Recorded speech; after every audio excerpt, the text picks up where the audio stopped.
Hello, everyone. I wanted to share about the plan, the divine plan that is here for you, for me, for all of us who are here on the planet. And it's not a plan that is foreign to your soul. It's only the human that often doesn't know about this plan and needs some, you can say, guidance, how to follow, how to open to this plan, how to surrender to the plan. And the plan is not a plan that will remove you from your own desires and wishes and dreams. It is actually exactly your dreams and desires. It was what you desired to experience before coming here to planet Earth, and they're completely in alignment with what you enjoy. So many of us start out by thinking that this divine path might be about sacrificing ourselves, might be about being here for others more than for ourselves. And those are myths, those are coming from the limited mindset that we cannot have it all. Because we truly can have it all, and we knew that as souls before coming here. So I want to share a bit about how this had come to be understood by me as the human, with my human consciousness, that we are truly supported when we are here in embodying our divine plan. And then I'm going to give a few tips for how you can really open to that, and I'm going to point out a few things you need to be aware of, because they are like, you can fade a pitfall traps that we can fall in sometimes as a human being, because we're here with the limited understanding of who we are, which is fine and perfect. So welcome to this video. If you don't know me, I'm Matilda Lerchi, and I'm a healer, and I'm a intuitive life coach, which means that I tune in with your divine consciousness and guide you through that. So I share what your soul wants you to know, what the divine wants you to know, and really help you to embody that. So my journey started out, you can say, when I landed on planet Earth. But as you might know, we have many incarnations here on the planet, and we might have in other solar systems as well. So we really come in with a lot of wisdom and knowledge, and then we land into this human body, which also have, you can say, sort of a memory from our ancestral line. It might be limiting beliefs, it might be understandings about what it means to be a human and what is available for us here on planet Earth. So we can think that there might be things that are not achievable for us because our whole family line have learned to play small, or whatever it is for your family line. You might even have a family line who is going through a famine or something where they have not received enough nourishment, and that is deeply ingrained within found within the DNA. So it's called epigenetics. And I was a biologist before I became a healer, and many of you know that already. So I just wanted to put that out there, because it's important to understand where all these beliefs come from if you want to really find the excitement of moving through it and not finding any judgment in it, but really just see it for what it is. It's a playground. We're here in a playground. So when I started out my journey as a spiritual healer, I would say that was 7 years ago. I had really an abrupt, magical, miraculous awakening 9 years ago. I went from being completely in post-traumatic stress, concussion, whiplash, and so much pain, to actually opening this whole new level of consciousness within my body just within a few days, and my body was just back online. And I can say I met other people who have the same experience, and it's truly exciting. I'm looking forward to dive more into that at one point. But what happened then when I became the healer, I started to moving from just, you can say, governing my own body, but starting to assist others. Then I thought that my work as a healer would be a 9-to-5 job.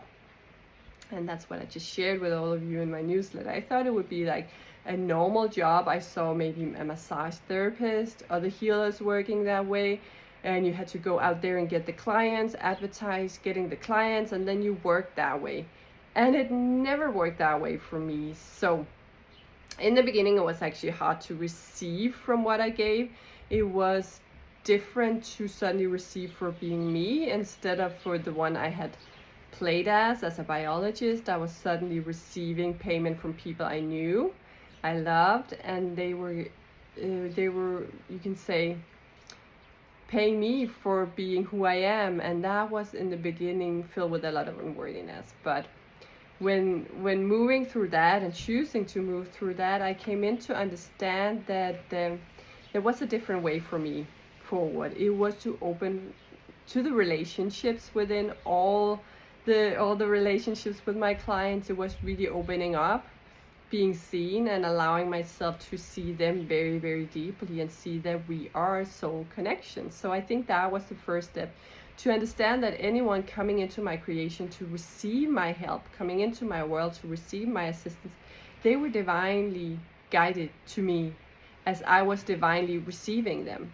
And we had a magical connection, and we had an agreement that was beyond what my human could understand. So there was a safety in that, and there was also a deep recognition in that. So every time someone came to me, it was clear that there was something deeper we were there for.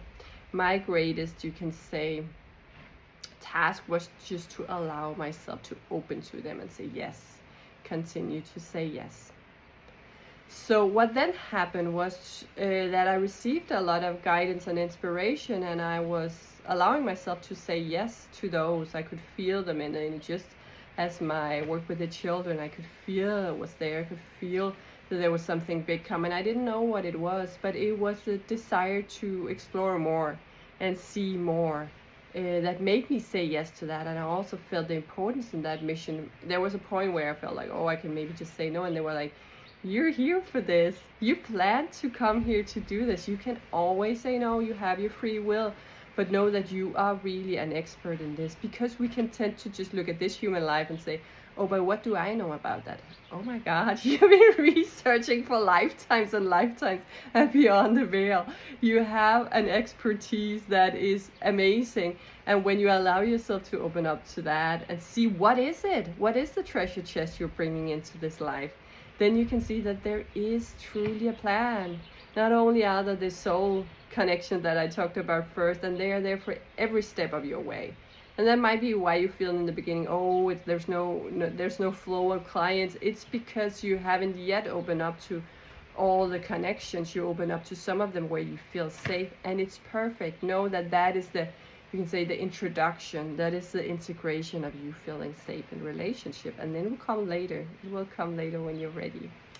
So that is there, and then all the expertise you have with you from other lifetimes. And the next step was then to realize I'm not alone in doing this. So there was a part of me, even though I could connect with my soul guides, my spirit guides, Archangel team, I could connect with them, but I still somehow believed that I was alone. At least in some situations, I thought, oh, I need to make this work out, or I need to find a place to stay, I need to find the clients, I need to do this or that, and I couldn't truly relax into the moment. It was not until I realized that they're here with me all the time, and the more power you can say, share with them, give to them, not give away from me, but I say, I trust that you can do this for me. Then it allows them to actually integrate that help into my life. If I say, no, I'm alone, I need to take that back, give it to me, that task and that task over there and that task over there, because I'm seemingly alone here, then that is what I'm creating. They will still have power to help you, but the more you allow them to do for you, the more they can do for you. So let's just take a moment here to just allow them in to do their path and say, yes, can assist me, my highest path, my most joyful, expansive, prosperous path. Yes, yes, yes, I allow you to assist me. So I would say those were really the key points for me to understand that, and then understand that the chronology of it all. I'm not sure I'm pronouncing that word correctly, but that there is a story. You're here to play a new story, and it's not to be confused with the old stories. It is to understand that you came here playing almost like a movie, and say, okay, and in the next level I want to experience that, and next level I want to experience that. It still means there's a lot of free will, but you have planned these potentials and these experiences along the way that are super exciting, and why not choose them when you actually can choose them? And they're continuously expanding. They're expansive experiences, and they're here to help you grow even more to who you are to become. And it's just about saying yes and just allowing yourself, and not try to figure out way ahead. because that's not how it works, and that's not how the plan will be revealed to you. It is step by step, and you might be able to feel some of it, and then it's like waiting for the magical cue, or taking the steps, small steps in the direction, or big steps if it is there right in front of you. There is no struggle in following the plan. It's always effortlessly easy, but there are action steps along the way. Okay, I think those are the most important points, and I love to share this with you. I know so many have contacted me recently about this, people who are already well into their journey but feel that this is like taking a notch up in terms of their trust, and then also seeing how fast they can come into a new world, come into a new experience just by surrendering and seeing their life in a different way. Okay, let me see, 3 tips or or more. First of all, habitual thinking. That is one of the traps that we might fall in. We think that we're meant to do the same every year. We think that we have to do the same, like we have some tradition like Christmas and summer holiday. You can say it's a tradition to do things at certain times every year. This is how we do it. This is what I'm meant to do. I usually go here, and I can say I've been a master at that. I've been doing the same things for many, many years, but in order to expand, I needed simply to go beyond that and say, okay, I'm no longer following that, because for me, it didn't feel resonant anymore. And that doesn't mean you cannot follow the traditions you love, but it means that you can experience anew every year as something new you're experiencing and choosing every year. But when you come into this feeling of we just do the same old, and your whole life, maybe every day is I wake up the same time, I do the same thing, that is really one way to move, you can say, move you away from your whole flowing with the energy, your whole intuition. So letting go of that, letting go of the need to have things working on this very habitual schedule, and also allow yourself to go places where you haven't seen others go, because that's another thing. We think that what is available to us is what we see other people do, but our soul has a different plan, and often a plan that might not have been seen anywhere else before, because it's yours. It's truly uniquely yours, and you are to embody it, and it's fun and it's joyful. But we can be afraid sometimes because we have learned that habits are safe. We have learned that the known is safe, but there is a safety that is to be found outside of the box, and that's the safety from the soul, knowing that you're an eternal being and knowing that you created it. You can trust you can trust your own creation. You got it. Okay, let's see, were there more than that, or was that just the most important? Yes, one more thing. Let's see if this is the second one. Yeah, so something about when we look out into the future, we can think that oh, I don't have money for that, so I cannot do that. Oh, I don't have time for that in half a year, so I can't do that. Oh, I don't have the friends or the people to go there with me, so I can't do that. We tend to think, see out in the future, and then say from what is happening just in this moment, and then we